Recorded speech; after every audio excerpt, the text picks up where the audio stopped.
Hello.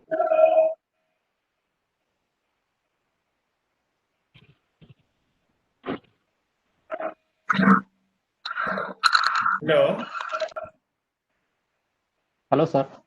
As soon as he come in online, immediately after his speech, I suggest we can take a photograph of all the participants and dignitaries. Please.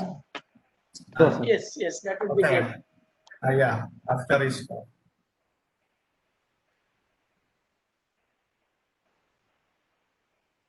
So, Professor Mohanan, can you mention how many times Professor Antar visited APSIM and Cochin University, and when? Can you please share your experience? I think he has visited only once. I don't remember the exact year, maybe 2014 or 2016. He has visited Cochin University of Science and Technology for the Antennas and Propagation Symposium of SIM at Cochin University. Right.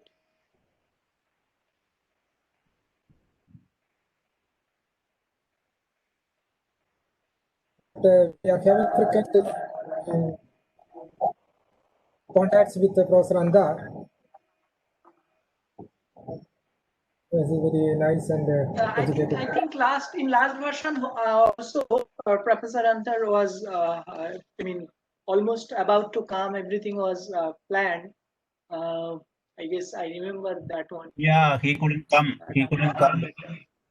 Right. He At was last not moment ready. he had some medical issue. He agreed that was 2018. Yeah. Right. Yes.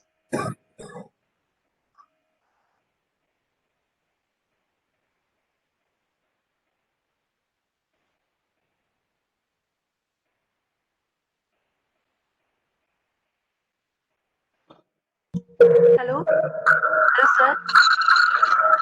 Dr. Elias, sir. Sir, are you there?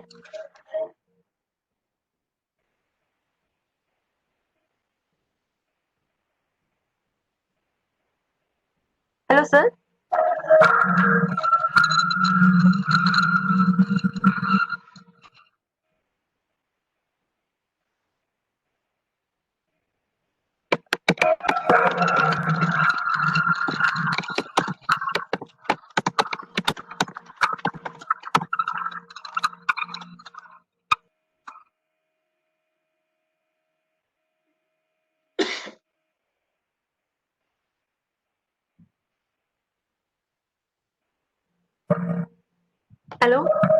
Hello, Dr. Elias, sir. Sir. Yeah, waiting for I'm talking to the Okay, sir. Okay.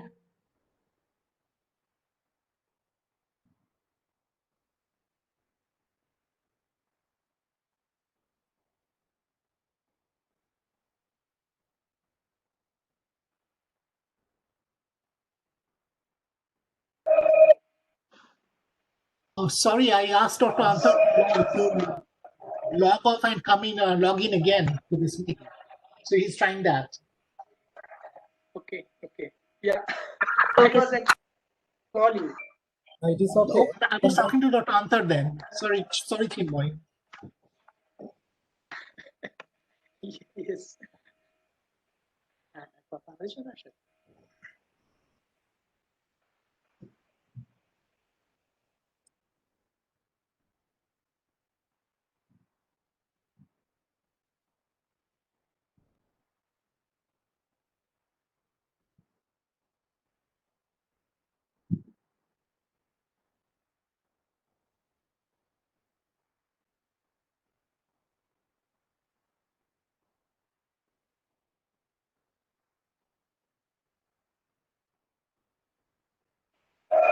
I think he has some connectivity glitch, so he'll probably join soon.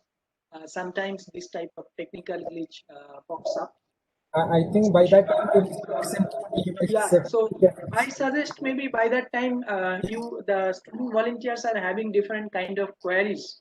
So since the senior people, Professor Mohanan, Anandan, and current chapter chair and others are there, maybe students can ask those questions from the technical front as well as the leadership front. so that that way probably we can utilize the time effectively. Siddhartha, if you have something, some panel thing you mentioned. Yes, sir. So we have I have a couple of questions. Like my first question is, so like what are the design challenges that exist for an antenna engineer working in 5G and MIMO domains?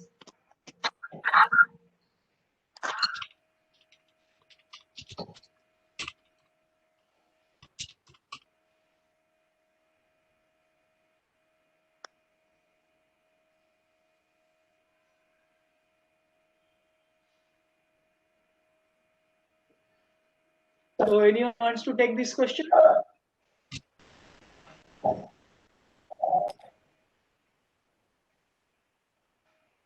Anyone from the audience side? Maybe Dr. Sarkar, because it's a MIMO related query. He is one of the panel members for tomorrow.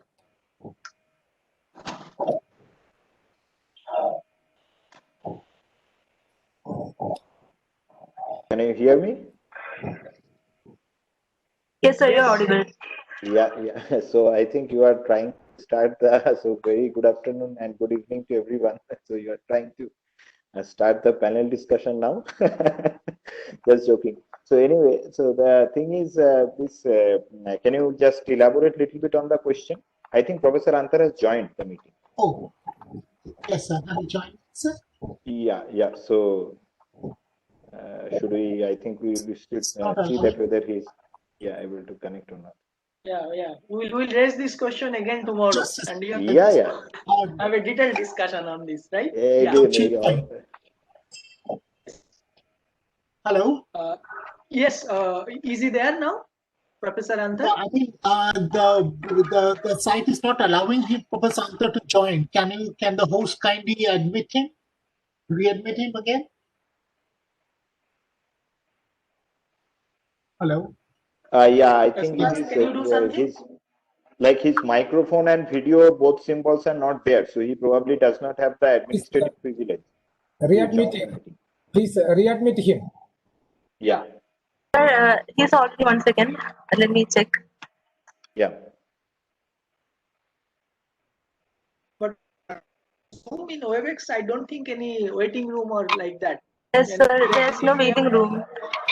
Yeah, actually, I can share one thing here, something similar to this happened to me. I think Dr. Shah was also present there in that particular event. So there is a link that pops up above the email. Sometimes when you join through that, it does not give you the administrative privilege. So there is a join event kind of thing. I don't know, like probably that was in the WebEx event platform, and this is something different. So just make sure that you give him the right privilege.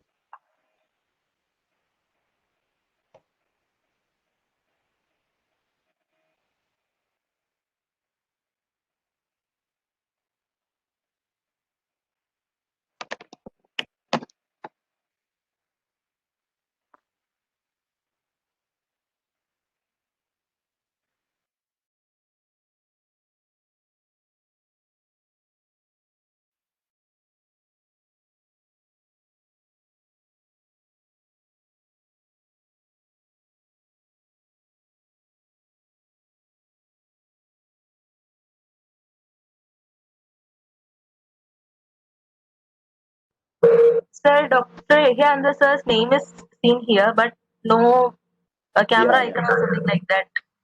Exactly. That is the issue. 1 second, let me change his role to presenter so that he maybe no, he just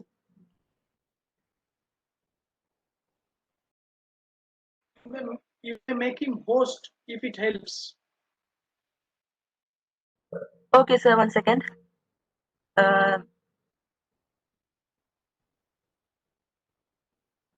Yes, sir. I have made him the host.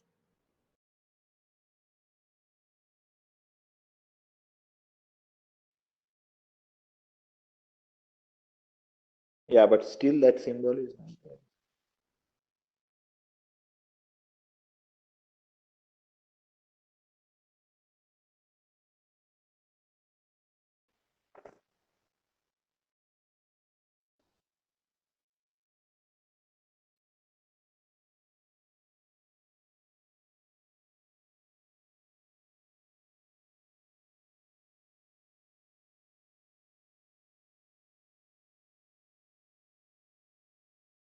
I think, hello, sir. I think you can get the link of the meeting from the room itself. Uh, there's a option called more, and there is a button called copy meeting link. So if someone can contact him, you can copy the meeting link and send it. So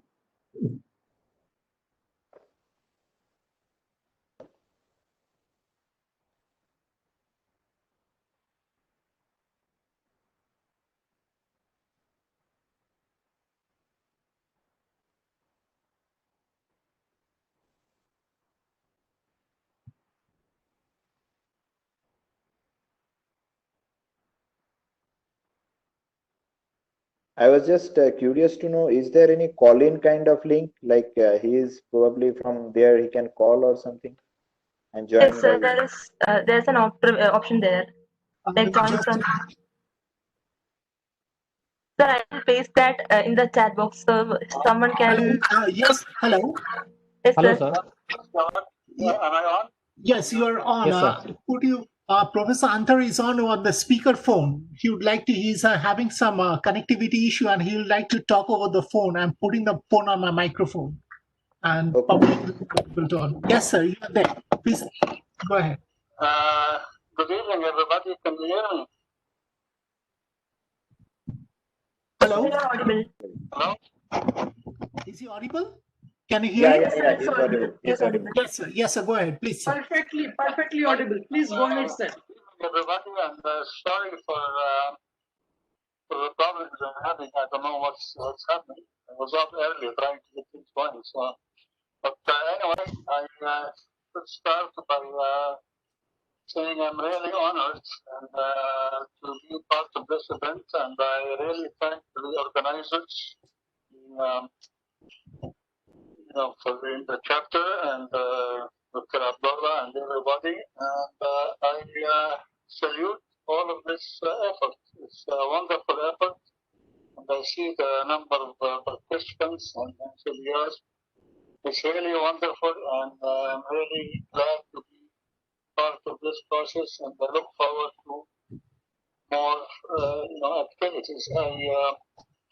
I was in the Kerala section actually in around 2006 or 7, I remember, and I met Professor Hanan and Randan, and I saw their wonderful effort in getting the activities going. Now I see that that's picked up, and your chapter is recognized nationally and internationally as one of the active chapters, and I think that gives a good example to other chapters in India and so on to move on and get involved into these very good activities.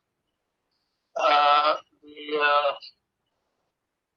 look forward if I get my connection to talking more about the ITB Society and so on, but on behalf of the ATS Society and President Mahta and other members, they actually are very enthusiastic about supporting these activities and so on.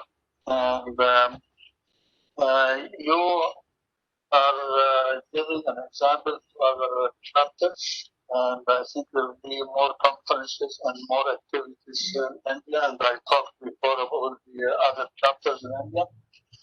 But what I'd like to mention here is that society really offers quite a bit of resources. In view of their present situation, you can actually cultivate quite a bit of activities in terms of the support for conference, support for workshops, support for DLs and so on. So I see your many characteristic activities, and you're very lucky to have, talked to the students here and the young researchers, you are lucky to have a very good active group in terms of leaders who are organizing this and who are moving on and who provide a real good connection with the society. society, as I said, has quite a bit of resources to offer in terms of learning, in terms of support for everything you want to do. And I look forward to helping you in that. And over the next few years, I'm doing my best to support and make sure that the very active group. In India, you have about 1,000 members, over 1,000 members, about more than 10% of the whole AP society. So you are not as much represented in the society activity and the civil administration as such, but I look forward to getting more of you involved and taking on responsibilities, benefiting from that. And this event is wonderful. So I look forward to participating in whatever you can do, and the future is very bright for you. So thank you again for giving me this chance, and I will hope sometime to be part of this physically and come again to Kerala and other parts of India. And all the best. Thank you very much. Yes. Sir, we request you formally to inaugurate the Kerala IPS Society Students Conclave 2020. So please do declare it inaugurated. Sorry, I didn't hear that, John. Yes, sir, could you formally inaugurate this conclave and this chapter? Yes, on behalf of the APS Society, I declare this conclave going on and I declare the activity to proceed. Thank you very much. Thank you, sir. Thank you, sir. Thank you. Hello, sir. Hello, sir. There's also a chapter inauguration of the CUSAT SB. So could you ask him to, Yes, sir. Could you inaugurate the chapter also, the student branch, APS student branch chapter CUSAT? I'm sorry, I didn't hear you. Can you say again? Sir, could you also inaugurate the APS CUSAT student branch chapter? Yes,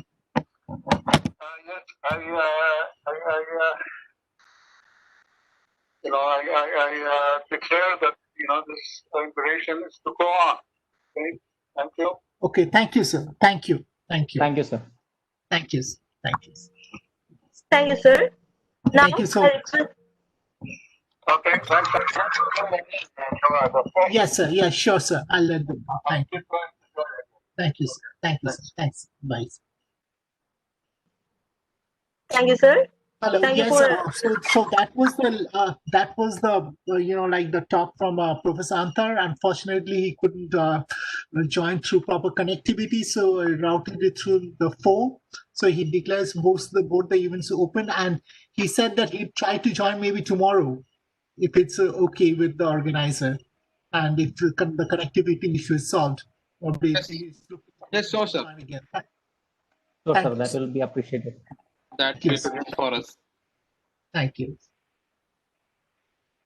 So he apologized for the glitch, and but it's nothing that anyone can do. Thank you so much. Thank you, sir. Now I request Dr. Jawad Siddiqui, sir, IEEE APS Regent and Coordinator, to address the audience. Hello, good evening, everyone. Good evening, Professor Mohanan. Good evening, Professor Anandan. Good evening, Dr. Abdullah and Dr. Shaha, Dr. Devdeep Sarkar, I can see, and Dr. Shaktushi Ghosh, and all other dignitaries. It's a pleasure to attend this event. It's a very novel event that you've conceptualized the Students' Conclave and opening of a student branch chapter. We feel that students are the forebearers of, they are holding the beacon to, to take these events forward, and they are the real, the heart of any concept that we try to implement. I mean, they are the hardworking people and they will take this forward. And I hope this will give light to other AP chapters in the region, not only in India, but also in Region 10 and other regions in the world, to conduct this kind of conclave where they can have a say and the students can really participate and organize such events so that they can develop their leadership qualities too, which will benefit the society as a whole, not only AP society, the whole IEEE society. And this the training that the students get from this organizing this kind of conclaves and workshops is that they can pass on this information to the next batch of students who will be taking up, because students basically they become student members and they go on to become IEEE members, and they again become IEEE. They would, some of them will I wish them to go on and become IEEE leaders. But then the knowledge that they gather from organizing such events, they can pass on this information to the new batch of students and they can follow it up. So this will help and benefit the society and the IEEE as a whole. This will help in retaining the membership, student membership in every branch and every chapter. And I think this will be a good follow-up. And I wish you all the best. And thank you very much for inviting me again. Thank you so much. Thank you, sir. Now I invite Dr. Deji Sarkar, sir, from Indian Institute of Science, Bangalore, to deliver a few words. Yeah, so Shivada, am I audible? Sir, you're audible. Yeah, I can probably start my video too. So, very good evening to everyone in India, and good morning to like Professor Jawad Siddiqui. I think Professor Antar has already left the podium. And good evening to Professor Mohanan, Professor Anandan, Professor Abdullah, of course, Dr. Shaha, and I think Dr. Saptarshi Ghosh is also here. And as I told Dr. Shaha earlier during our telephonic conversation, that I would not take too much time. So first of all, I would like to congratulate the entire organizing team for making this student conclave happen. And certainly this is a unique event, and I like the feel of it and the way the students have promoted. I think Sivada, Akshat, and many others. I have myself, Neil, who have contacted me, and so the way they have promoted it in the social media, and due to this connectivity we have in the present generation, that it looks to be really energetic and really like nice platform. And definitely we are going through a very tough pandemic phase, as we all know, and there are the COVID warriors and several people involved in our country, the doctors, police, and all the stuff. So everyone is trying to fight this serious pandemic. But the way we academicians, I think the motto is, as I think Dr. Shaha and many of the other people have reiterated, that the idea is to not allow the learning chain to break. So this effort and the various other activities that also happen are also going to take place. This proves the leadership skills of the students, as well as the guidance and the support that is provided to them by the various chapter members. And I can share like just a little bit of my personal experience and the way I find all the events that are organized by the APS and MTTS Kerala chapter very professional and very well executed. I got the chance to visit first time during the IIWE 2018.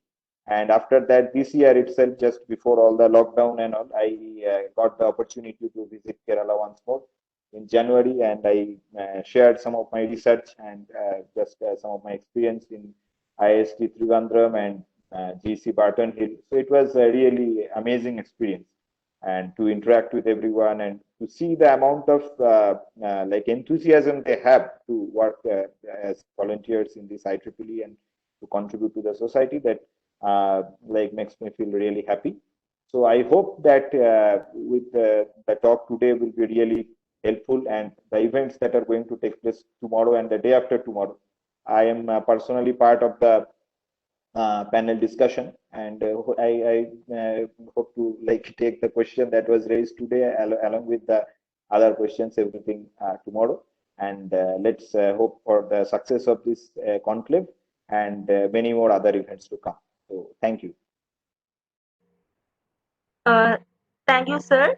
Now I invite Dr. B.S. Manoj, sir, IEEE Student Branch Counselor at IIST to give a few words. Can you hear me? Yes, sir. You're audible. Yeah. Thank you, Shweta. Professor Yahya Andar, President APS 2020.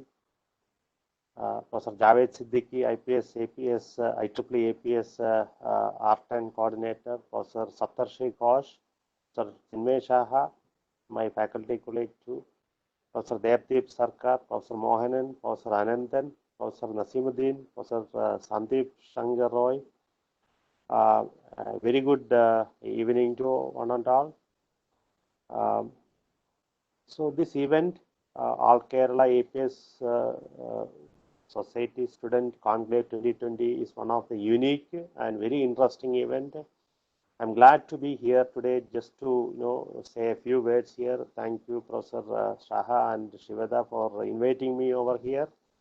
So I've been seeing the growth of APS Society over the last 4 to 5 years under the able leadership of Professor Anandan, Mohanan, Shaha, and now under Professor Abdullah. It has made a tremendous growth. It has become a model society under IEEE Kerala section, and I'm glad to say that the IEEE APS is actually a model society that can be a a leader or a model to emulate for all other society chapters in IEEE Kerala section. So I'm really glad that this All Kerala APS Society Student Conclave will be bringing together several of the student branches to interact with the doyens of this area. This is one of the good things that have happened in this pandemic time. I'm really glad to be here. I wish all the best. I wish all the best to the participants as well as speakers for making this a grand event from IEEE Student Branch IIST. I wish all best to you. Thank you. Thank you, sir. IEEE APS Kerala section has 5 student branches, of which QSAT branch has officially got inaugurated today. Now, I welcome Dr. C.K. Anandar, sir, former APS chair, to deliver a few words representing the chapter. Thank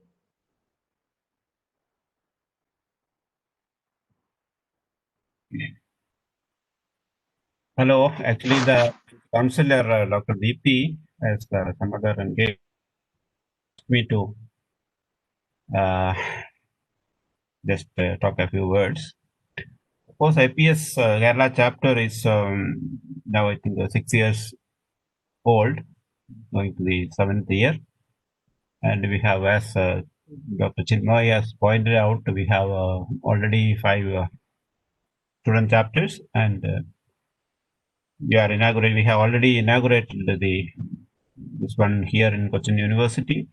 Of course, the antenna research in Cochin University has started way back in 1975, and when Professor Mohanan he has started in 1980, and we followed. But the problem was in the 80s and 90s we were not having any interaction with industry, because there are few industries, and maybe we can say there's no industry in Kerala is related to this antennas and microwave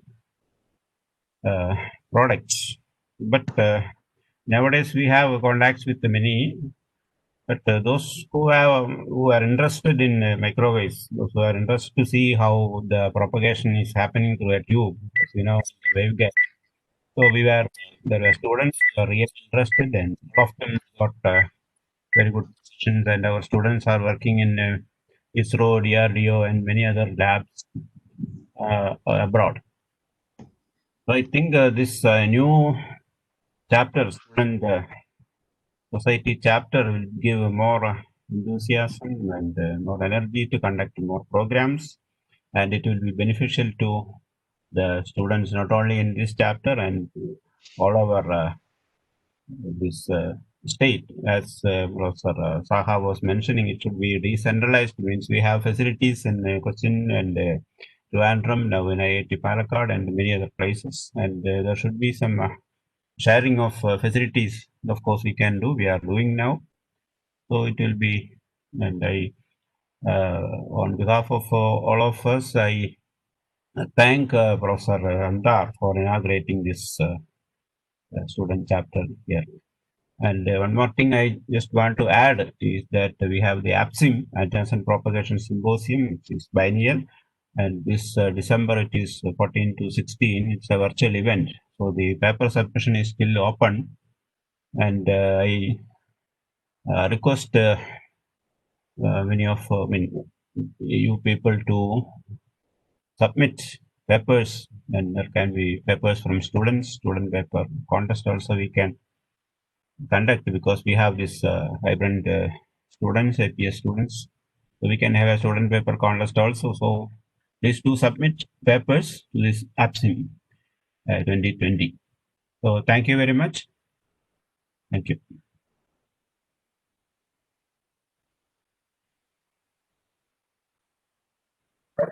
Thank you, sir. Now I invite Professor Anu Mohammed, sir, the branch counselor of IEEE, APS, and MTTS Student Branch Chapter, Government Engineering College, Barton Hill, to give the felicitation address. Respected Dr. Ehia Andar, Dr. Siddiqui, Dr. S. Ghosh, Dr. Sarkar, Dr. Mohanan, Dr. Andan, Dr. Nasimuddin, Dr. Sandesh Shankar Roy, Dr. Chinmay Saha, etc. And all other dignitaries present on the in this our event conclave.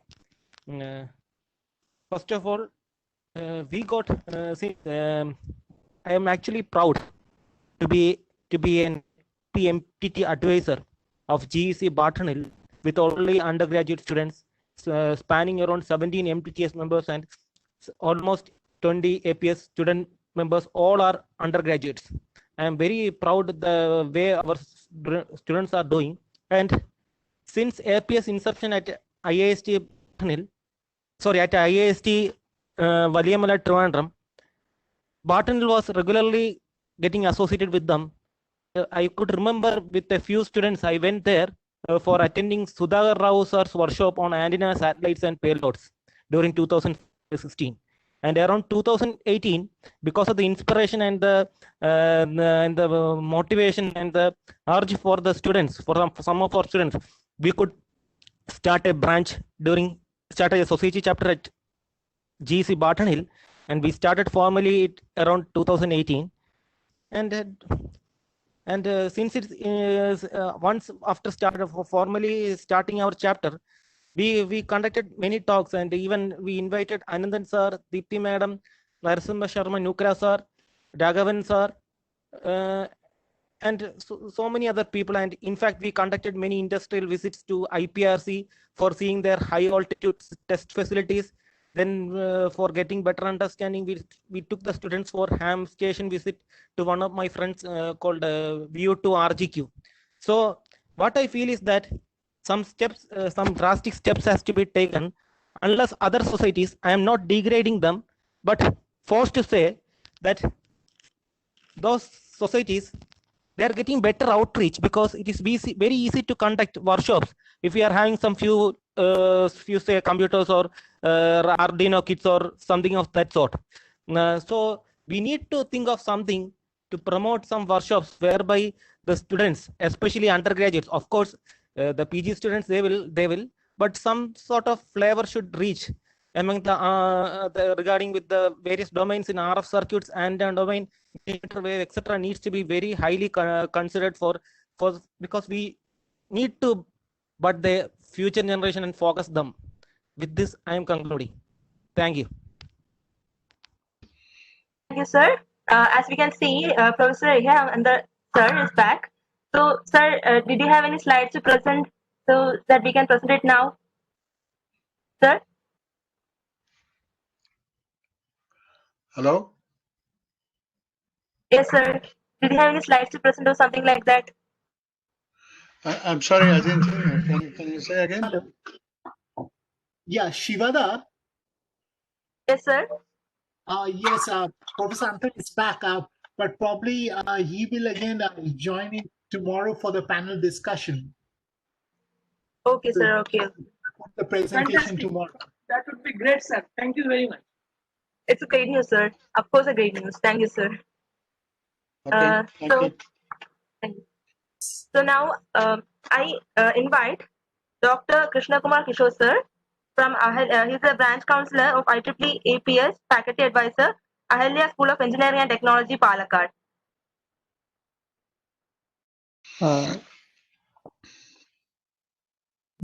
Yes, sir, you're audible.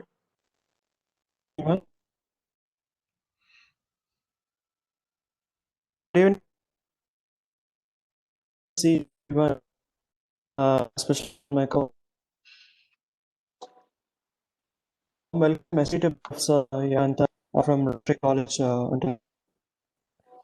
warm welcome to Professor Mohanan, to Professor Abdullah, to Professor Anandan, to Professor Chinmay Shaha, to Professor Siddiqui, and to Professor Manoj, and all my other colleagues, and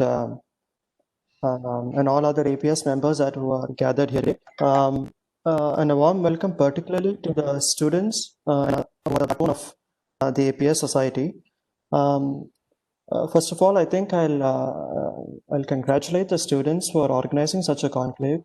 The APS society needs such an activity primarily because we would like to attract more students to this field, particularly the UG students. The PG students will naturally, they're already part of APS because of their interest in this area. But what we would like to have is more UG students who are joining this. We are our student branch at Ahalya School of Engineering and Technology, Palakkad, was inaugurated last year by Professor Chinmay Shaha. We have about a few students who are interested in this field as well. And the student branch chair, Ms. Ushma, the organizing team over here. And what I understand that this was a great experience for student branch students to all. A great initiative, and I wish event the very best. And I hope it's not a one-off event, and it continues on to the future as well in every year. And I hope it attracts more students to this field of electromagnetics. Thank you, and I thank you for giving me the opportunity to say a few words. Thank you. Thank you, sir. Now I invite Sri Arjit Mitra, sir. He's from VSSC and he's the current APS secretary. So I invite him to tell a few words.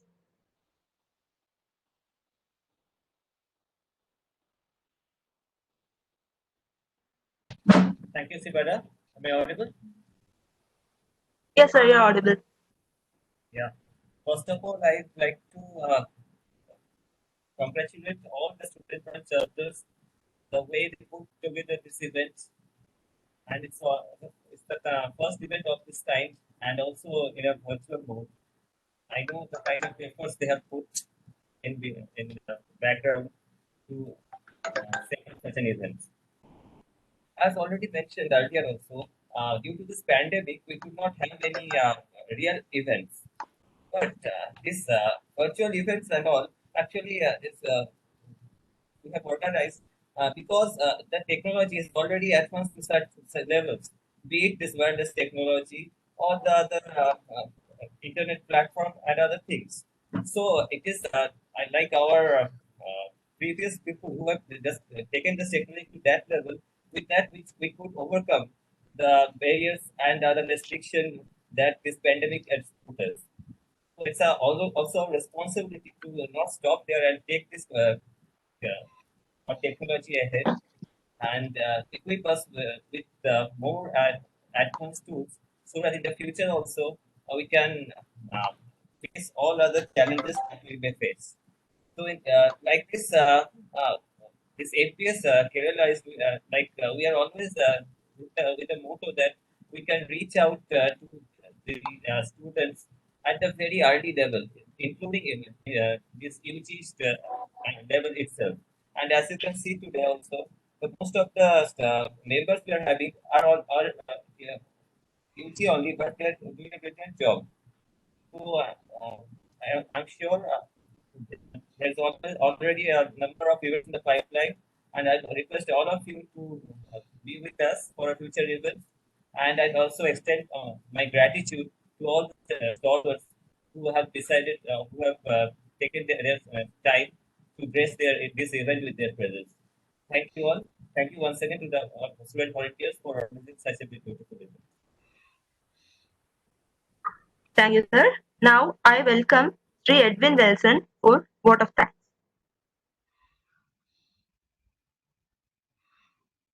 Hello, am I audible? Yes, you are audible. Okay. So I'll proceed with my duty of giving the vote of thanks. So good evening to all of you.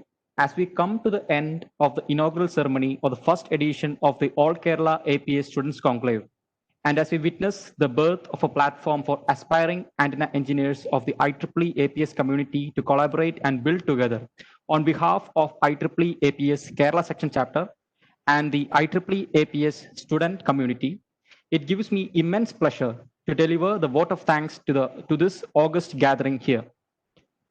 I take immense pleasure in extending my sincere thanks to the chief guest of the event, Dr. Yahya M.M. Andar, the IEEE APS President-elect from Region 7 to 10 for the year 2020, for accepting our invitation to take part in this event and inaugurating the event as well as the CUSAT student branch. There was some technical problems, but he has promised to join with us during the panel discussion tomorrow. Thank you, sir, and thank you for joining us. My sincere gratitude to Dr. Jawad Y. Siddiqui, IEEE Region 10 APS head, who has always been a valuable source of support for the IEEE APS Kerala section chapter in all its endeavors. Dr. P. Abdullah, current IEEE APS Kerala section chapter chair, has given his wholehearted support and advice in the planning stages of the event that proved highly helpful in putting together an event like this. I would like to extend my utmost gratitude to him on behalf of the All Kerala APSC Students Conclave 20 Organizing Committee. The recent IEEE Kerala APS section chapter has been one of the best APS chapters worldwide today, is greatly due to the exceptional work done by the former chairs of the chapter. I extend my heartfelt gratitude to Dr. P. Mohanan, Dr. C.K. Anandan, and Dr. Chinmoy Saha, as well as Dr. P. Abdullah, the current chair, for joining us today on behalf of AKAPS SC 20 Organizing Committee.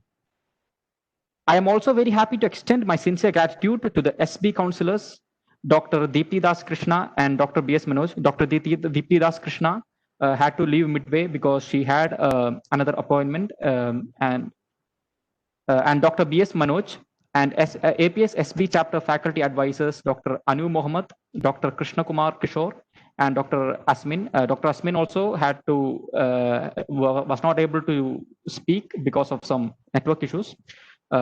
Even then, their guidance and support played a valuable role in the formation of this conclave. So I extend my heartfelt gratitude to them. Last but not the least, I would like to remember all the student organizers, especially the SB chapter chairs, my fellow SB chapter chairs, the designers who did an exceptional job, and other student members from the APS SB chapters under the Kerala section, namely Ahalya School of Engineering and Technology, Palakkad, Government Engineering College, Barton Hill, Trivandrum, Indian Institute of Space Science and Technology, Tirunelveli, Musolia College of Engineering and Technology, Pathanamthitta, and Cochin University of Science and Technology, Kochi, who all worked in tandem for the past 1 month from conception to inception with one goal in mind, to unite APS student members under one annual event and launch a fruitful collaboration within the Kerala section for furthering the APS society ideals. We invite members from all IEEE SB branches in Kerala to form their own APS SB chapters and join us in collaboration under the APS umbrella. Thank you all, and make sure to make efficient use of your time in this conclave as we bring you some of the best in the field who will open up a world of possibilities in the field of antenna engineering before you. Thank you all. Thank you, Sri Edwin. Now we have another dignitary who has forgotten to, due to his busy schedule, was unable to join us beforehandedly. So I invite Dr. Saptarshi Ghosh sir, who is from IIT Indore, to tell a few words to the gathering. Thank you.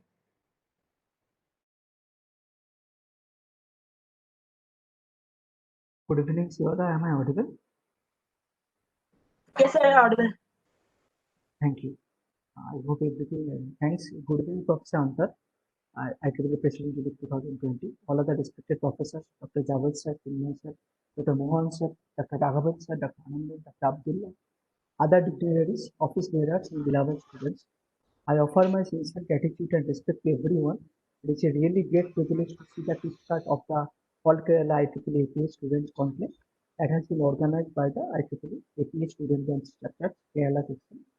Amid this pandemic situation, the organizers have really carried out a wonderful activity, and I hope that this activity will be really beneficial for all the audience coming from the various aspects. I heartily wish the organizers a grand success of this event, and I also wish everyone a good health in the coming days. Stay safe, stay healthy. Thank you. Everyone.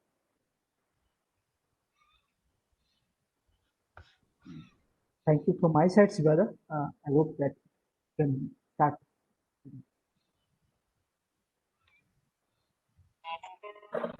Now invite Swapnil Sinha to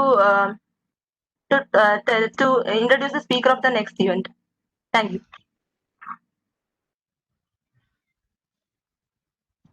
Hello, good evening. So we are done with our inaugural function. So now we will be having our first talk session today. And then, sir, on the topic of ST radars at Cochin. And so I request Shivada to give a brief description of him. Thank you, Swapnil. Professor P. Mohanan was born in India and received the PhD degree in microwave antennas from Cochin University of Science and Technology, CUSAT, Cochin, India, in 1985 under the guidance of Professor K.G. Nair. Previously, he worked as an engineer in Antenna Research and Development Laboratory, Bharat Electronics, Ghaziabad, India. Currently, he is working as co-investigator for Advanced Center for Atmospheric Research, ACART, project funded by Department of Science and Technology, Government of India. He has published more than 200 referred journal papers and numerous conference articles. He also holds several patents in the areas of antennas and material science. His research areas include microstrip antennas, dielectric resonator antennas, superconducting microwave antennas, reduction of radar cross sections, and polarization agile antennas. He is the recipient of the UGC Career Award, Dr. Vasudev Award, and UGC BSR Award. He is the founder chair of IEEE APS Kerala. So, on behalf of IEEE APS Kerala Section Chapter and IEEE APS SPCs, I welcome you, sir, for the talk.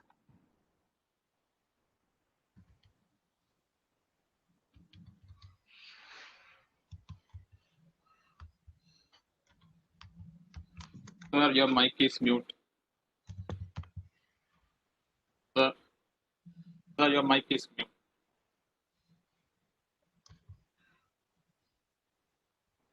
Mohanan, sir. Is it audible now? Yes, sir, it's audible now. Okay. Good evening. Thank you very much for the nice introduction. Now, today's speech is about the ST radar at Cochin University of Science and Technology.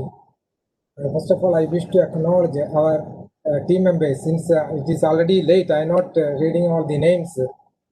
Most of the slide is the prepared from Titus, one of my students' thesis, who was awarded with a degree recently. about this ST radar. So these are our team members. A minute.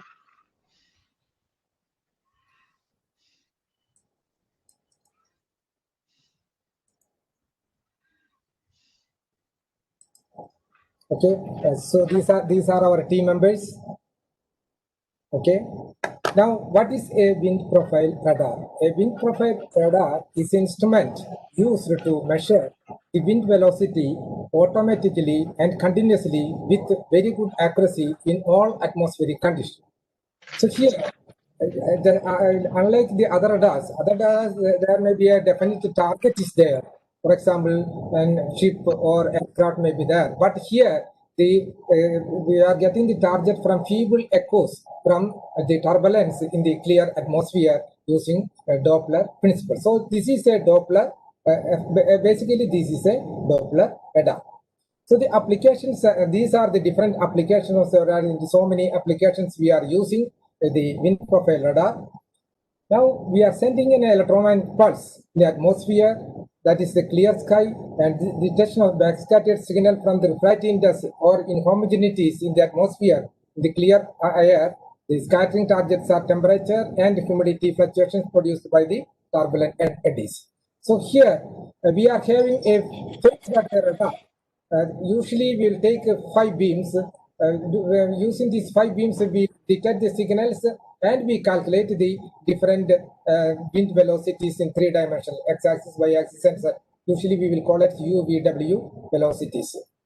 So for a small radar, the radar equation is like this. The received signal is equal to PT G AE sigma by 4 pi squared R raised to 4. This is a general equation for radar, and sigma is the cross section. And here for this case, that is equal to eta R into V. V is the radar pulse volume, and eta R is equal to 0.38 Cn square into lambda raised to 1 by 3, where Cn square is the volume reflectivity factor that we will discuss later, and Cn square is the refractive index structure constant. Substituting, we will get the received signal, that is the received signal from the atmosphere, that is equal to Pt A pi eta R delta R by 64 R square. R is the range, the distance from the radar to the atmosphere observation point. And delta R, we will put different gates are there, different signal levels are there. For example, we will put 50 meters, then 100 meters, then 150 meters, etc. So delta R is the range we are range gauge we are applying. So this is the radar pulse volume. Radar pulse volume is given by V is equal to pi R square theta square C tau by 8, where theta is the upper beam width of the radar. Okay. Now, why we selected 205 megahertz frequency? Most of the weather radars are working at 50 megahertz region, but there was a lot of controversy for selecting 205 megahertz region. But finally, we selected 205 megahertz frequency. This is the first radar in the world working at 205 megahertz. Why we selected 205 megahertz? So if you look at this slide, you can see that if you are using 205 megahertz, we can use the capability of arrays and also the parabolic antennas or reflectors. And here we found that at 205 megahertz in this region, the cosmic noise is very large, but here the cosmic noise is very less. Then here the coherent ionospheric echoes is very large, so we can get, there is a possibility of getting the coherent ionospheric echoes also. And here the precipitation interference is very less compared to these frequencies. By selecting this frequency, we will get the advantages of this region and this region. That is why we select, that is the first reason we selected 205 megahertz frequency range.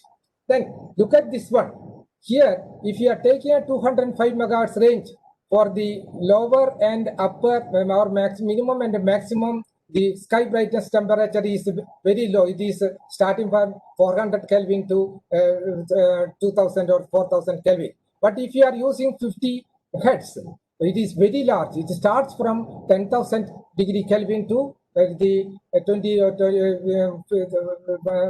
the very large value of noise temperature. So that is why we selected 205 megahertz. That is the second reason for selecting 205 megahertz.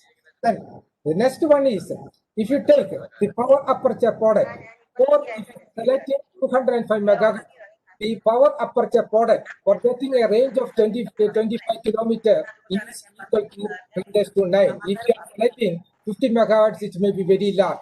That means we have to pump large amount of power to the atmosphere. So that may be dangerous, and that is why we selected low power region at 205 megahertz. And if we are using the different frequency regions, suppose this is at the 50 megahertz region, at 50 megahertz region, the size of the array for getting the reflections from 30 kilometer or 20 kilometer is of the order of the 110 meter. That is very large array size we have to use. But if you are using 200 megahertz region, the array size, it is 27 meters. That is why we selected 200 megahertz, and we arrange the array on the rooftop of our building.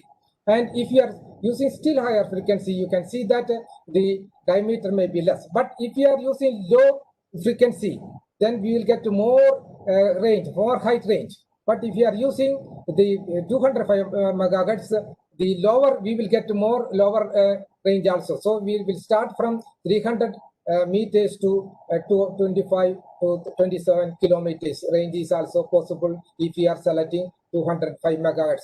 That is why we selected 205 megahertz for our radar system at Kochi University of Science and Technology. Basically, this is a Doppler radar.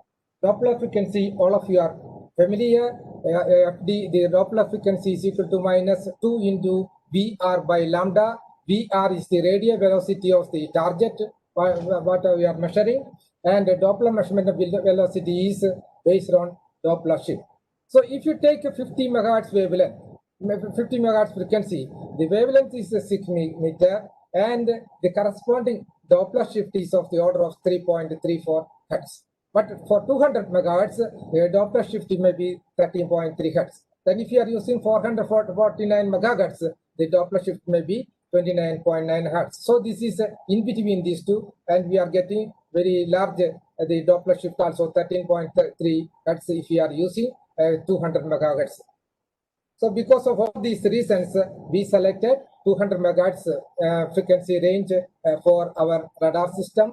And here we can make maximum coverage range is of the order of 20 kilometer. The sky noise temperature is 100 Kelvin to 1005 degree Kelvin, etc.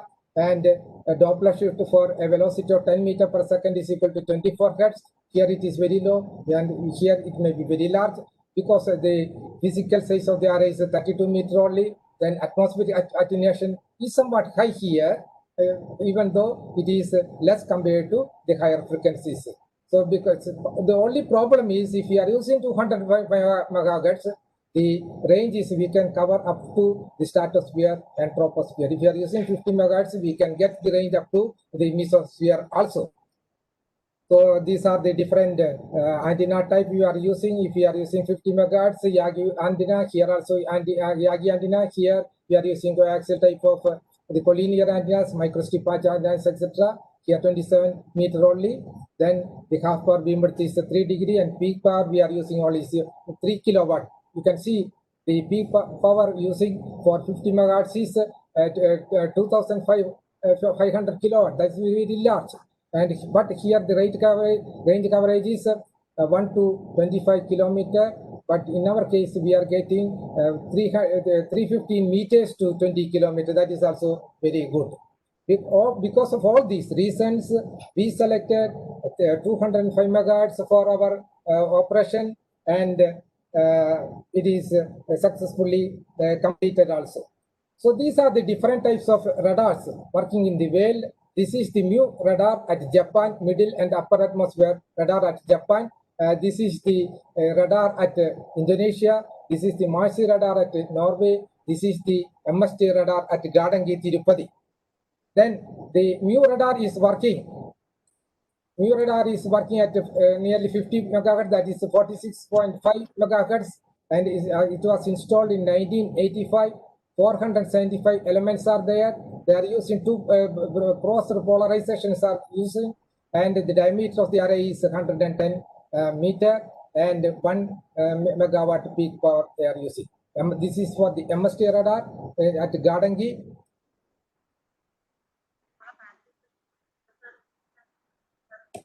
Okay, then this is the Indonesian radar, and then Government of India has started the wind profile radars at different regions. This is at Nainital, then Guwahati, Calcutta, then this is Gadangi, Tirupati, and Kochi University Science and Technology. And this is the first radar in the world operating at 205 megahertz, and it is fully indigenously developed within India, and it is also included in the Make India program of Prime Minister of India recently. This is the block diagram of our system. We will explain one by one of the system. And these are the different specification of our radar. The frequency range is 205 megahertz, and bandwidth of the system is 5 megahertz. And for the system, we are using 619 elements, and it is 80 phase radar with transmit receive modules are there. And the antenna elements are 3-element Yagi Uda antennas are used, and the height coverage is from 350 meters to 20 kilometers. All these are the different specifications given by Department of Science and Technology for the installation of the radar at the Kochi University and Science and Technology. For this, we conducted the regular meetings from experts from all over India, from ISRO, and IITM, etc. And we took their opinions and improved the quality of the instruments, and Data Pattern at Chennai has manufactured the system for us. The system is working at two different modes. One is the DBS mode, that is the Doppler beam swinging mode. And here it is acting as a monostatic system. The entire antenna is radiating towards the zenith, and we are pointing the beams at 5 directions, that is along the zenith, then north, west, east, and south, etc. 5 positions are there. And the beam pointing is repeated every 1 to 5 minutes, and electronic beam pointing over 360 degrees with an accuracy of 1 degree step. It is possible. It is a full array of 619 elements. This is the first mode of operation, DBS mode. And other one is the SAM mode, that is space antenna mode. In the space antenna mode, the central system elements, 49 elements are radiating, and all other elements are these blue elements, blue system of elements are receiving, that is in the passive mode. Similarly, in the second position, this central element is transmitting, and these elements are receiving. So only 343 elements are used for this one, and this is for exclusively used for radar imaging of the atmosphere. Okay. Next one is we have to use a signal generator. It is a coherent signal generator is used, and the output power of this coherent signal generator is -3 dBm, and it is phase locked to a rubidium reference clock, and a 32-bit DDS to generate a 205 MHz BSK system, etc. It is also made at DPI. And these are the different types of power dividers we use, and we are having the coherent signal generator. It is given to a switch, then switch is in the transmit position, then it is connected to 1:13 power combiner or divider, depending upon the switch is in the transmit mode or receive mode. That is the first stage of the combiner or divider. Then it is given to the second stage. This is a 1:7 power divider. Then this is for the second stage of power division. Then it is given to 1:8 power divider. That is third stage, and it is given to individual DRM. That is, it is given to 690 transmit receive modules are there. Okay. Then the power divider specifications are like this. I will skip this one. And this is the transmit path module. Then there is a coherent signal generator. I told you the output power of the coherent signal generator is -3 dBm. It is given to the synthesizer unit having 33 plus 37 dB, and the cable loss is 0.5 dB. Then so the total one is 33.5 dBm. After this, then it is given to the 1:13 power divider. Then all the losses etc. are there. Then after that, it is the output power is 20.1 dBm. Then again to second stage and the amplifier. Then finally it is to 2.6 dBm after the losses and the gain. Then it is given to the first stage of power divider. And after losses and gain, it is minus 10.46 dBm, and it is given to the TRM module. Then using a coaxial cable, it is fed to the 3-element Yagi antenna. So you can see that the output power of a TRM is 57 dBm, that corresponds to nearly 500 watts from a single element. So 619 elements are there, and each element is transmitting a power output of 500 watts, the continuous power of 500 watts. But most of the cases we are not using the continuous mode. It is in the pulse mode we are using. And in the receiving path, there are two channels I am saying. This is from the higher height, that is 20 to 25 kilometers. At the 20 to 25 kilometers, you can see that the power reflected from the 20 to 25 kilometers is very extremely low. It is 165 dBm. We have to process the signal of extremely low signal, that is 100 minus 165 dBm. And this is from the lower atmosphere. The signal reflection may be very large compared to this one. It is minus 50 dBm. Then it is going to the TR module. It will amplify this signal. Then it is a 42 dB, and there may be some cable losses of minus 0.5 dB. So it is finally it is 123.5 dBm. Then the first stage divider, second stage divider, third stage divider, and it is given to the receiver. So you can see that before going to the receiver, digital receiver, the signal level from the upper atmosphere is minus 33.14 dBm. And for the lower atmosphere is 12 dBm. So the extremely low signal we are playing with, and you can see all the TRMs are hanging in the rooftop, below the rooftop.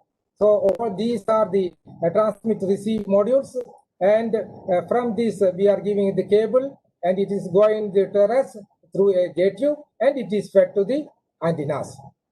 Okay, then the digital receiver is there. Then this is a digital receiver.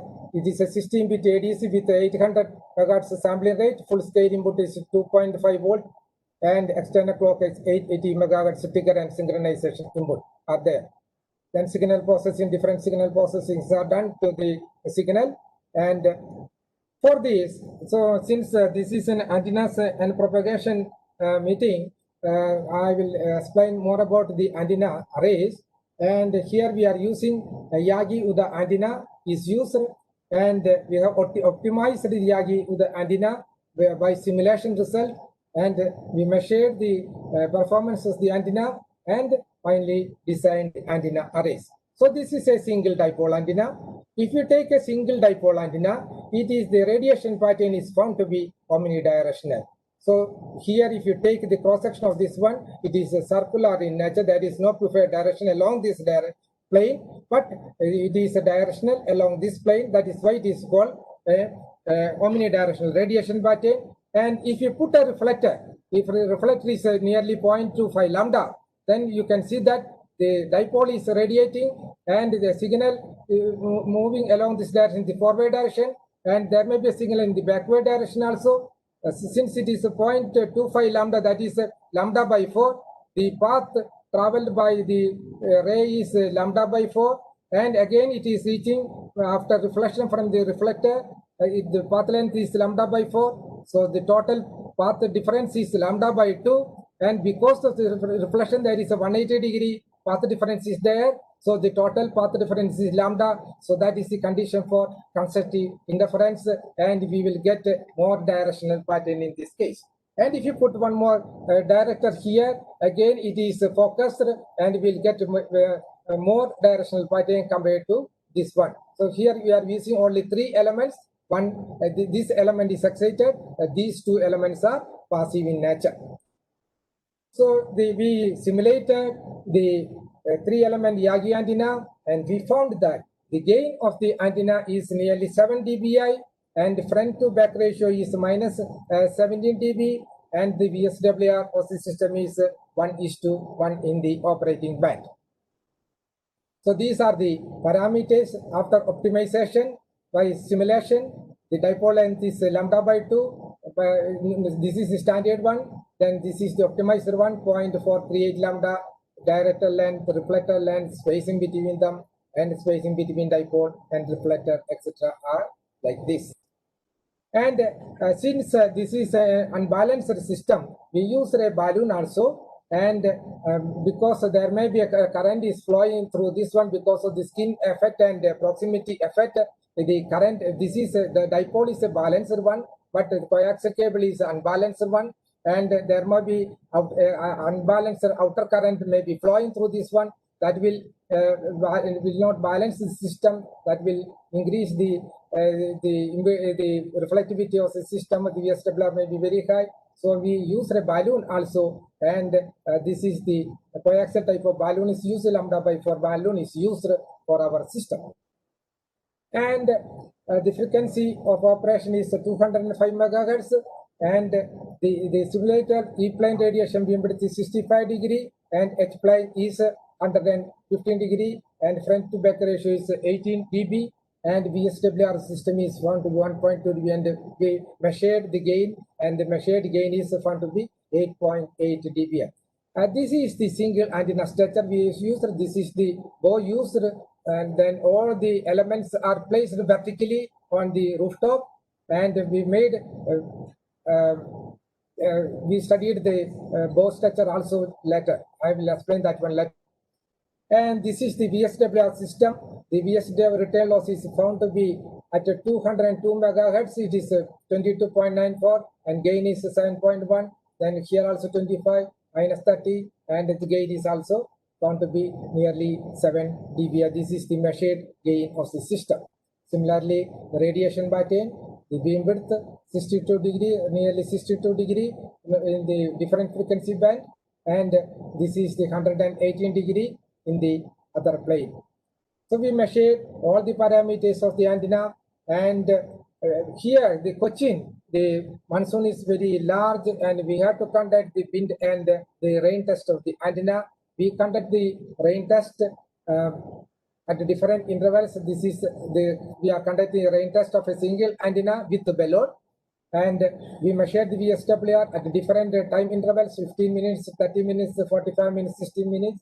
And we found that it is not at all degraded.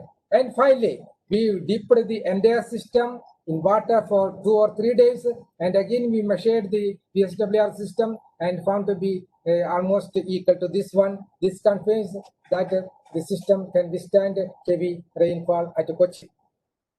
And we also measured the mutual coupling of the, since we are forming an array, we measured the mutual coupling of the system also. Then these are the mutual coupling effect, and we found that the waste case, the mutual coupling is found to be minus 21.27. So this will not much degrade our system performance of the antenna array.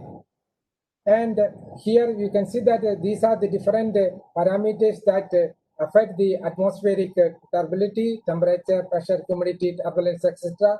And we have to design an array which can detect signal at minus 150 dBm. So array signal is considering the minimum detectable signal from 20 or 22 kilometers, and it is found to be minus 150 dBm. And for this we have to design the antenna, and we calculated what should be the aperture product PT into AE from using this relation. If you know the eta R and the range, the R is the range and A is the FET aperture, and using this formula we calculated this one, that is ZN square value is found to be 10 to minus 12 to 10 to minus 18 for the ground to 20 kilometers. Using this relation we calculate what should be the aperture product of the required to detect the signal from minus 150 dBm compared to the detectability of our signal system. And we found that for delta R, this is the power aperture product 1.6 into 10 raised to 8 watt meter squared. From this, we calculated what should be the beam width required for this one, and it is found to be 3.2 degree. And using this relation, we calculated the length of the array, and the length of the circular aperture is found to be 27 meters.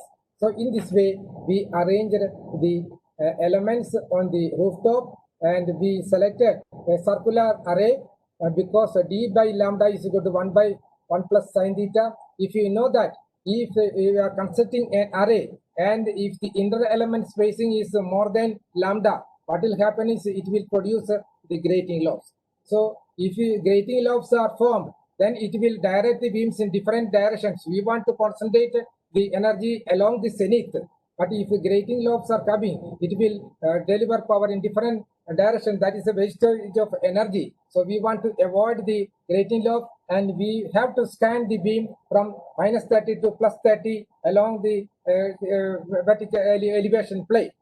So we calculated, and we found that the grating lobes will not come if we scan from minus 30 to plus 30 degree. And for this condition, we selected the inter element spacing as 0.7 lambda. And to fill this aperture, there are 690 elements, and the aperture is 27 meters. And we selected circular aperture also because of another reason. If you are using a rectangular aperture, for uniform array, this is a uniformly excited array. For uniformly excited array, the first side lobe level of the array is found to be minus 13.5 dBi.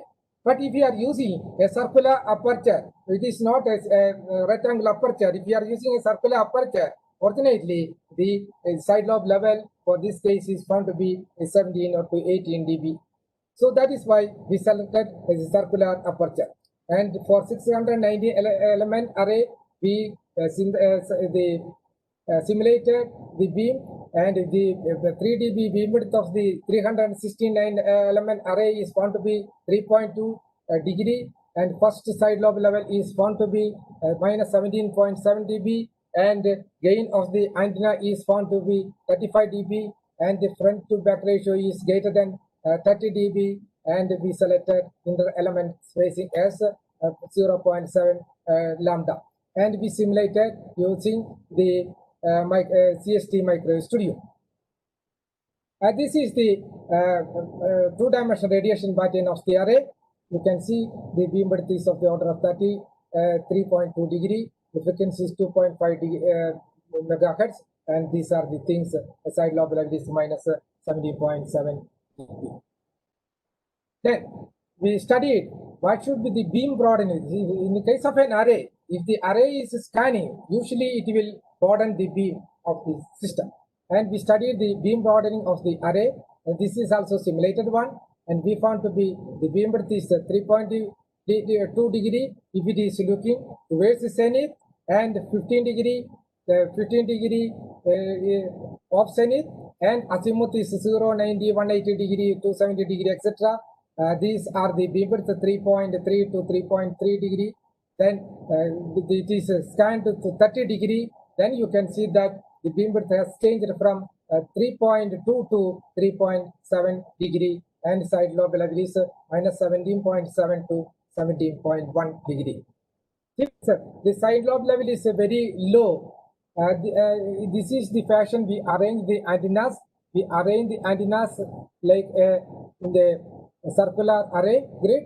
This is the aerial view, and this is the building. All the antennas are kept on the rooftop, and if any leakage is there through the side lobes, then we put a fencing also. This is electromagnetic fencing is done to avoid the leakage of power, the nearby portails, etc. And moreover, we measure the power. This frequency is the frequency of the TV, and we measured the power level and the ground and different locations in the university and the around our area. And we found that in this area, the power level from the radar the low power level in the surrounding area, the radar is very much less than the power from the TV transmission, from the Doordarshan. Then these are the specifications of the TRM modules. This is the TRM module we are taking. There is a SPDT switch is there. This is connected to the transmit path. Transmit path, this is the digital attenuation, and digital phase shifters are using for the beam scanning. We know that this is a planar array.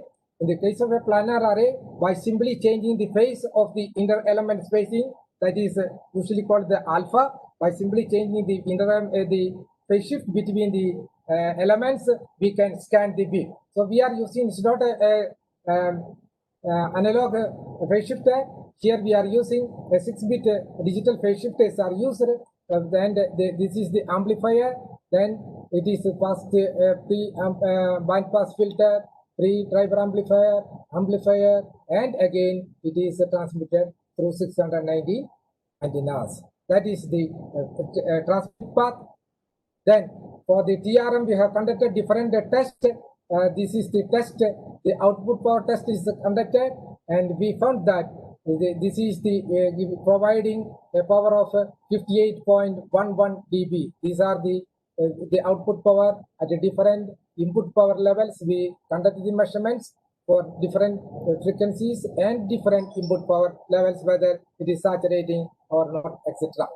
And this is the measured power drops. Then you can see that in the frequency band, here the power drop is found to be 0.13 dB.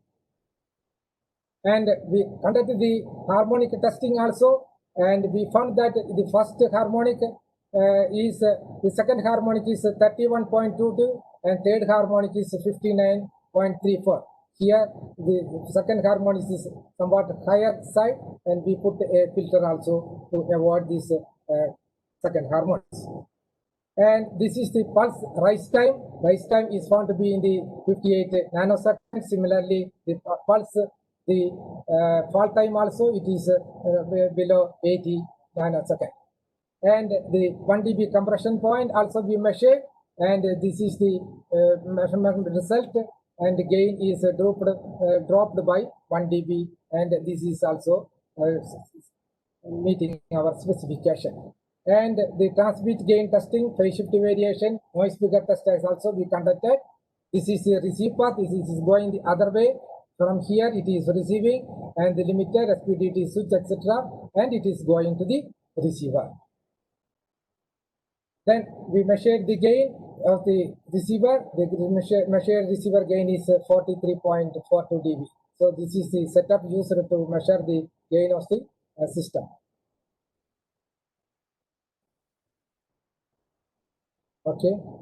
Then the phase shifter, we use a digital phase shifter, and we suppose if we select a 5.625 degree is applied, and observed phase shifter phase shift is found to be 4.74, and the error in the phase shift is 0.8 degree.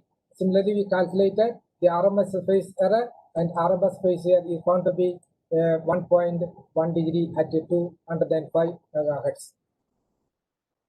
Then this is the receive path noise figure. Noise figure is found measured noise figure is found to be less than 2.8 or 2.9 dB. Okay. Then what is the need for phase calibration? We found that if all, in the case of an array, if all the elements are excited uniformly and uniformly with uniform amplitude and same phase, then only the beam will look towards the zenith. Because this is a broadside array, the beam is looking towards the sky.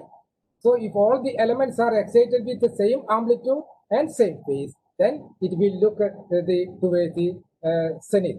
If it is deviated, then the beam may be tilted. So then a lot of error in our calculation and findings may be there. So we have to apply the corrections, etc. So phase calibration is required.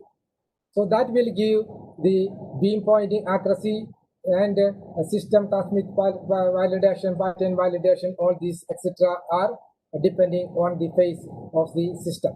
So there are two types of phases there. That is static phase due to the path difference of the components. Okay, then the dynamic error due to the aging of the components and the temperature. So we have to avoid this one. We have to make a periodic calibration is required to correct the dynamic phase error.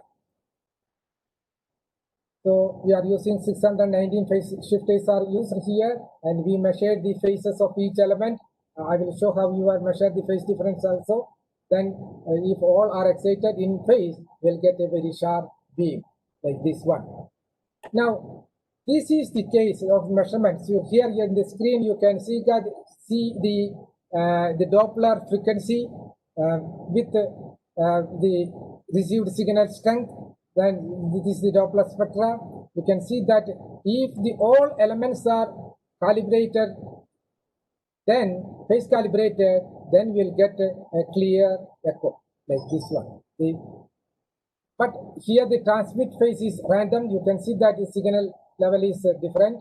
Here also the phase of the receive signal is random. If both are random, you can see that you cannot depend the experiment also. So phase calibration is very important to get the correct signal and interpret the result.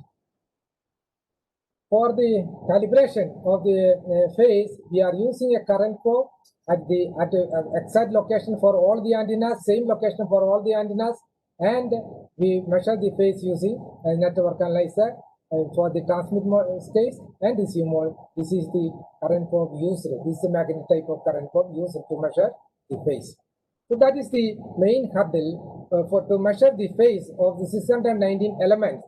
And to conduct the phase calibration, usually it will take 30 to 35 days for the 690 elements, because all the elements are the rooftop. We have to connect it to the network analyzer, and we have to measure the system phase, and we have to tabulate all these things, and that is tedious work.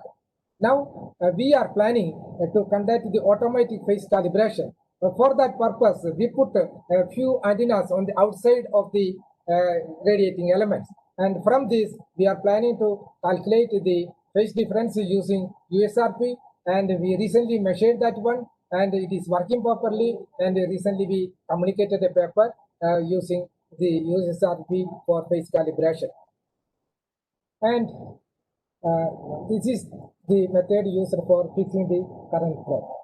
The current probe is fixed here and measured the phases. This is the system we use for the power level for phase calibration. I told you we are using a separate antenna for phase calibration. This is the separate antenna. This antenna can also be used whether the system is working in the transmit path. We will connect. There is using the software, we can connect the individual DRMs or the individual antennas. So we will connect we will radiate power using this one, and using the test antenna we will receive.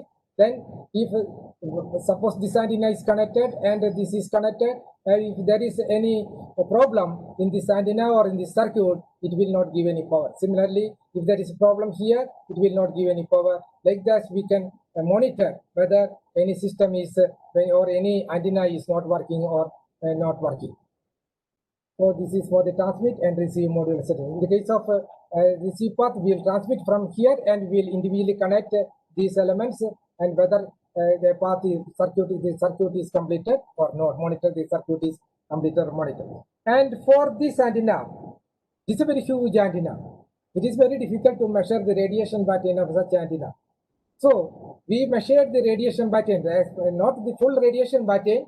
We measured whether the beam width is correct or not, or the pointing accuracy is correct or not.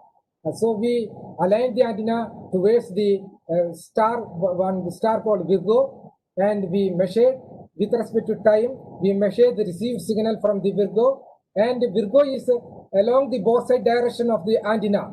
We'll get a maximum power here, and this is the time, and we calibrated, we measured how much time it will take the Virgo for the sun, the Virgo rise and set, and from this we calculated the beam width, and we found that the beam width, this is the full null beam width. Null beam width is 5.7 degree, and the half power beam width is 3.36 degree, which is very equal to 3.2 degree we already predicted. Okay. Then the validation of the system, whether our system is working or not. There is no target. In the case of a aircraft or ship, there is a target, and we can calculate how much is the reflected power, and we can see what should be the reflection coefficient, etc. But here it is pure atmosphere. We don't know what is the signal level, etc. So we validated the result using the radio sonde. So this is the balloon. Radio sonde is placed here and will ascend the balloon, and the balloon will give the data of the wind at a different position. The problem for the balloon radio sonde is it will give the horizontal velocity only. It will not give the vertical velocity. This is the only instrument which can measure the vertical velocity of wind. That is the beauty of the wind profile radar. It will give the velocities in 3 directions, U, V, W, etc. So we validated our estimate because this is a mature technology, and the data is known, but for each, this is not continuous. Here we will get the data only for few hours, because it is ascending from the ground to 20 or 30 kilometers, and after that it will burst and will not get the data. So, but in the case of the wind profile radar, it is 24 hours, we will get the data. So we validated the data using the radar and radio sonde. The red one is the amplitude of the reflection from U, V, sorry, this is the wind velocity, the U and V, then this is U, V for different dates. This is 22nd May, and this is the 3rd April, and it is almost matching. But in the case of a radio sonde, the balloon is drifting. There may be some drift also. So that may be the reason, because it is not exactly matching. This is another experiment conducted for the validation of this one, and we measured the scatter plot and found to be reasonably good. Here it is 0.98, and meridional velocity is 0.89, which is acceptable. Then we measured. Suppose the zenith beam is looking like this one, then what will happen if the beam is stand here? We'll get a pattern. Then what will happen if it is in the opposite direction? We'll get the mirror image of that one. That also we verified. So here, this is the north one, and this is for the south one. Similarly, for north-south, this is east-west, then east-west. That verify that whether our system is working or not. And this is the, for different height, we measured this one. And luckily, our specification was to design a wind profile radar at 205 megahertz with a range of 500 meters to 20 kilometers. And after the installation, we found that we are getting signals from 315 meters to 24 kilometers also. And there is another important thing we observed. If you are using a 50 megahertz, we cannot separate the rain and the wind. But if you are using 205 megahertz, we can easily separate the rain and the wind. So this Doppler shift, this one is because of the wind, and this one is because of the rain. This is the observation we noticed very recently, and this paper we presented at Japan, and the Mitsubishi was very eager to see our result, and they are very happy with our result. So that is the main advantage of 205 megahertz. If you are using more frequency, 400 megahertz, then in that case we cannot detect this one, and we can detect the rain only. So that is the advantage. We will get the advantage of 50 megahertz and 400 megahertz if we are using 205 megahertz. Okay, this is our building, radar center, and the different Yagi antennas are erected. 619 elements are there. It is arranged along the magnetic meridian, and we selected the magnetic meridian because if there is a possibility of getting signals from ionosphere, it should be aligned along the magnetic meridian, and we found that we are getting signals from the ionosphere also. This is our control room. This is our processing computer, and processing computer again. This is we are testing, and this is one of our student, Dr. Anandan. He is working in ISRO. He has contributed a lot for the development of our system. And this is one of my students, Titu K. Samson. At present, he is in US, in Arizona State University, working in the same field there. He has completed his thesis in the design development of 205 megahertz and awarded his PhD degree recently. Thank you very much. Okay. Hello, sir. Hello, sir. Thank you, sir. Thank you very much for your inspiring talk. Actually, we have some questions in the chat box. Yeah. So I will read out the questions to you. Or can you see the questions in the chat box, sir? I will check. In the Cisco WebEx chat box.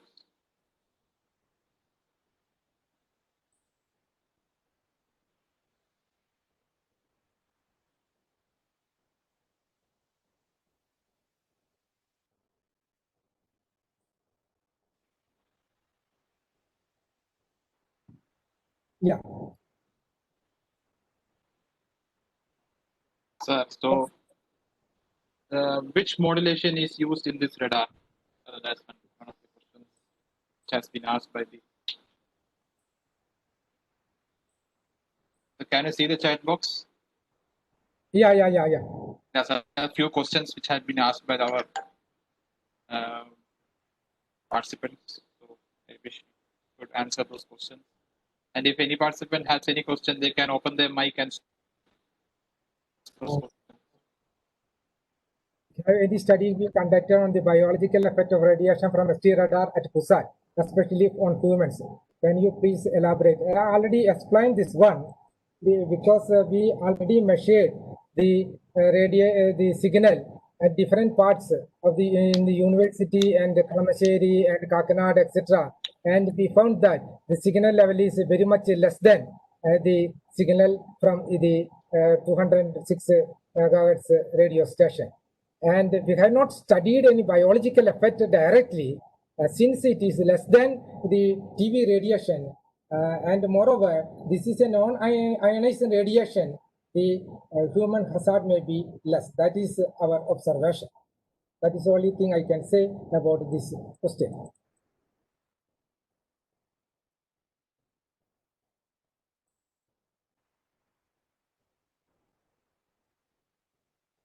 And here, actually, we are sending a pulse signal, and we are using Barker code method. I am not much familiar to that part. That can be explained by somebody else, because I am more concentrated on the antenna and other parts.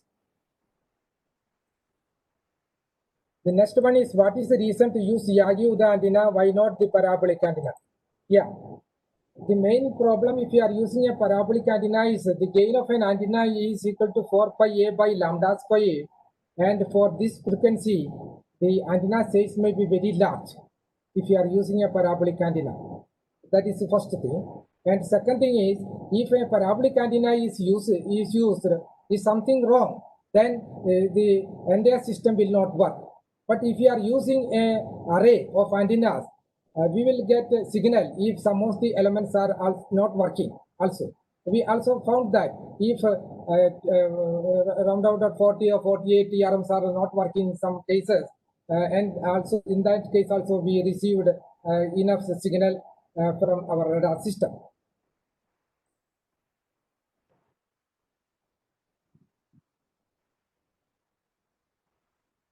Then any specific reason for selecting? Okay. And we found if we are using a 3-element Yagi antenna, the gain of the system is 7 dB. And instead of that, if you can use if the frequency is high, then we can use microstrip antennas also on the rooftop. Suppose if you are designing a system at 1000 megahertz or 1 gigahertz, then in that case we can use the microstrip antenna planar antennas on the rooftop. But as far as this 205 megahertz is concerned, the Yagi antenna is very simple and easy to make. That is why we selected 3-element Yagi antenna. It is giving moderate gain also, and it is very simple. It will withstand the wind and heavy rain at Kochi.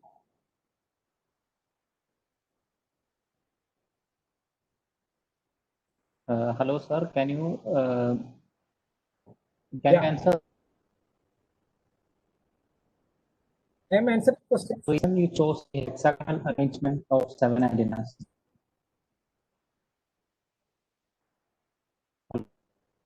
Hello.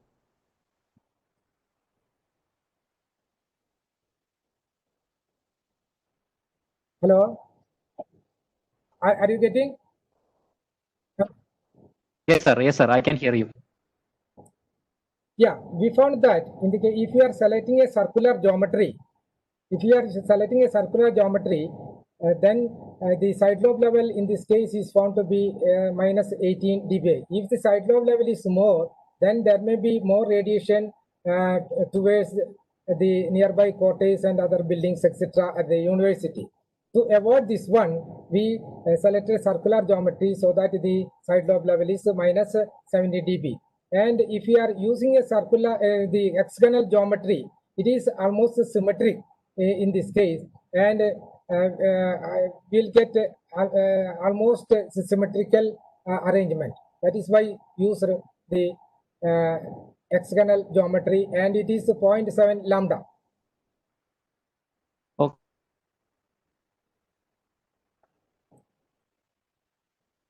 How do you identify any antenna element is not working? There are health monitoring systems are there.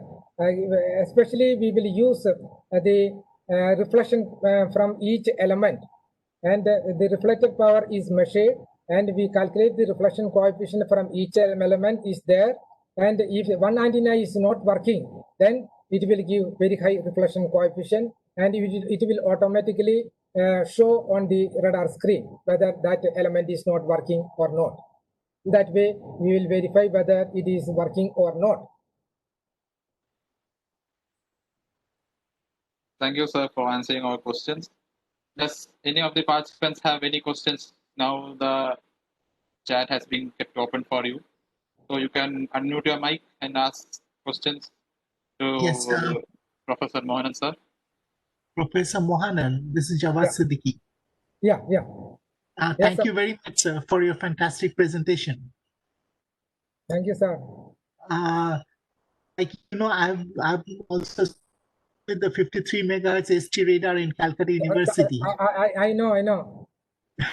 So like the type of problem that we face with the Balun and the wind test and the load test, and especially like we have this AMFAN right now. So it's a whole design ball game. I hope the antenna engineers will take a lot from this presentation. Those who are working on printed planar antennas, that it's a whole different ball game altogether to characterize this kind of antennas. Well, luckily we got one fellow from Bangalore. He made a device so that it can bend the dipole uniformly. Automatically, it will bend the system. Okay. So you do that. That structure for this system alone. Right. So that is all the elements are looking similar. Okay. The deformity and all that, and so you characterize in that way. So actually we did, like our vendor is Astra Microwave in Hyderabad. So yeah, the pilot setup is there. So we also have a pilot setup now. Our radar facility is coming up. We are now in the process of building the radar control building and everything. but we have a pilot unit there in Calcutta, also in Horinkata. So I would like to invite you and your team to come to Kolkata someday and visit our facility too. Surely. You can also visit our facility also. Yeah, I think we visited once. We are learning from you. So During our yes, thank you so much, sir. Thank you. It was a very informative presentation. Thank you. and actually, we invited all the experts from India, and Right. we discussed each problem. For example, for the action of our lightning arrestor, we conducted 4 or 5 meetings. Right. And also where we put the TRMs, whether we want the false ceiling or we can put on the rooftop or itself, etc. For this, we conducted so many meetings and we got different ideas from different experts, and finally we concluded to particular problem. Right, So sir. that is the way we improve the system. Oh yes, Professor C.K. Anandan is guiding us.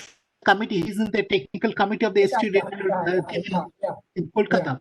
So but then we made one mistake for connecting our antenna system, because if you connect a coaxial cable, then we connected in the other way, because that connector is looking upwards.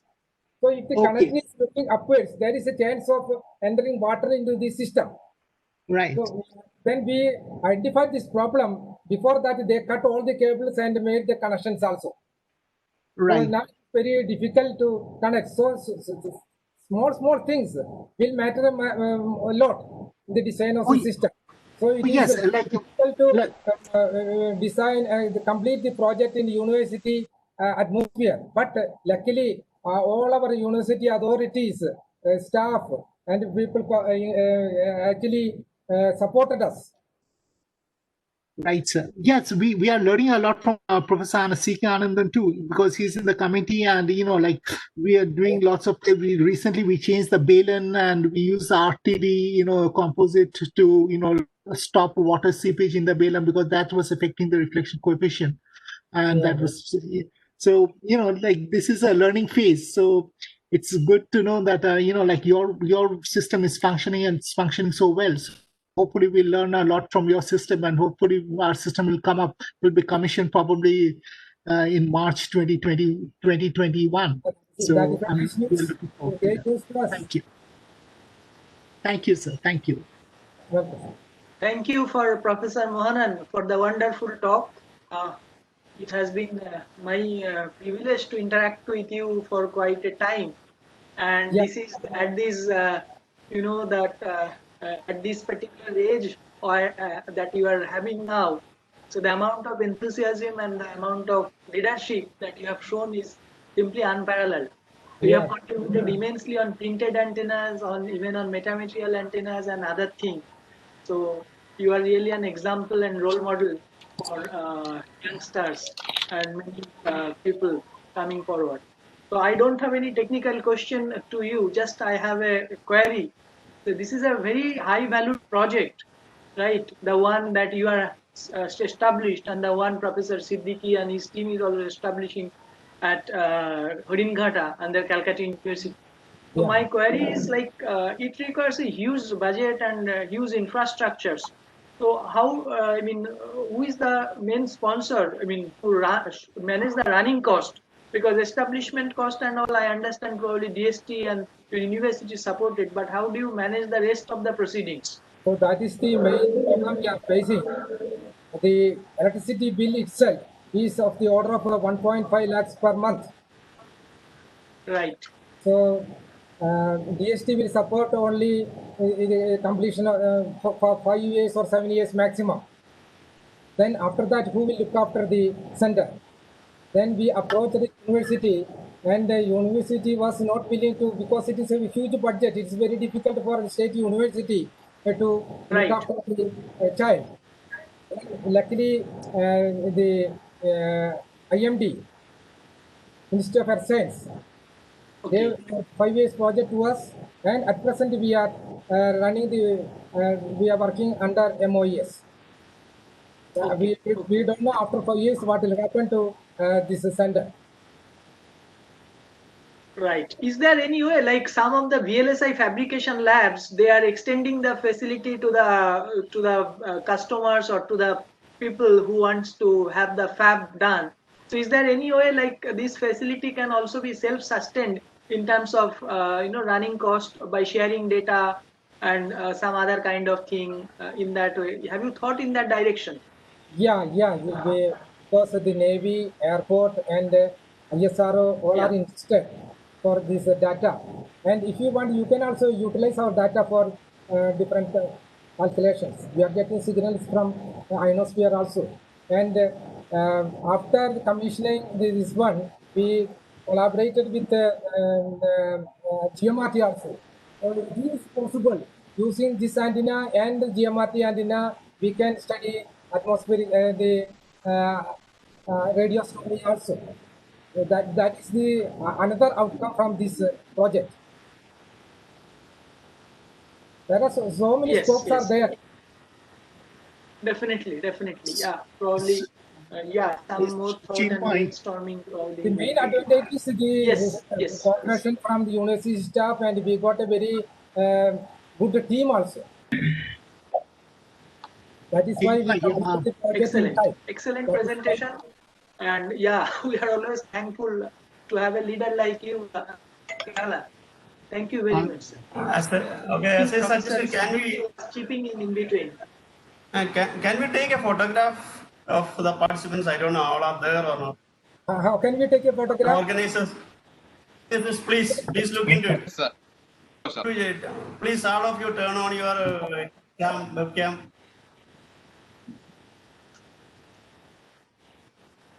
Stop the presentation. Yeah.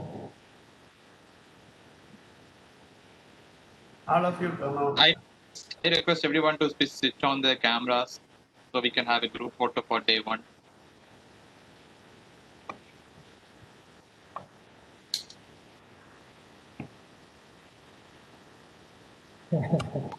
This is also very nice. So everyone please switch on their cameras. Okay.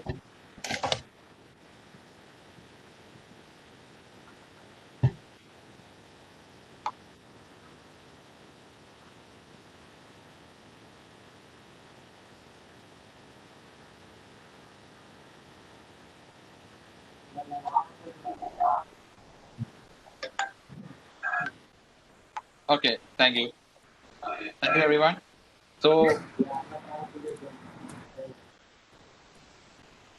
with this, we conclude our day one events for day one. So tomorrow at 5 p.m. we will be starting with our day two events. So we will be starting by a talk session on metamaterial for microwave application by Dr. Saptarishi Ghosh sir, which would be followed by an eye-opening and motivating panel discussion on roadmap for successful research from antenna engineer's perspective. The panel will consist of Dr. Jayabhai Siddiqui sir, Dr. Devdev Sarkar sir, Dr. Saptarishi Ghosh sir, and Dr. Chinmaya sir. Now, we also will be joined by Dr. Y.M.M. Antar sir, who has promised us he will be joining us tomorrow for the panel discussion. So, this is Dr. Sinha signing off for day one. Thank you for coming. Have a good day. Night. Stay safe. Thank you. We once again invite you all to participate in APSIM 2020. Those who have in the submitted papers, please do, because you need not travel. You can make the presentation at your location. That's why APSIM 2020. That is the main advantage. Paper deadline has closed, right? No. No. It's still active. You can submit. Still open. Okay. Even if you get the I think already quite a few is submitted from my group. Then probably we'll see. No, the thing is, nobody need to arrange a travel, you know. That's it. No need. You can, even if you no need of visa, travel ticket, booking. Yeah, we need to submit the paper on our that's coming up. So maybe.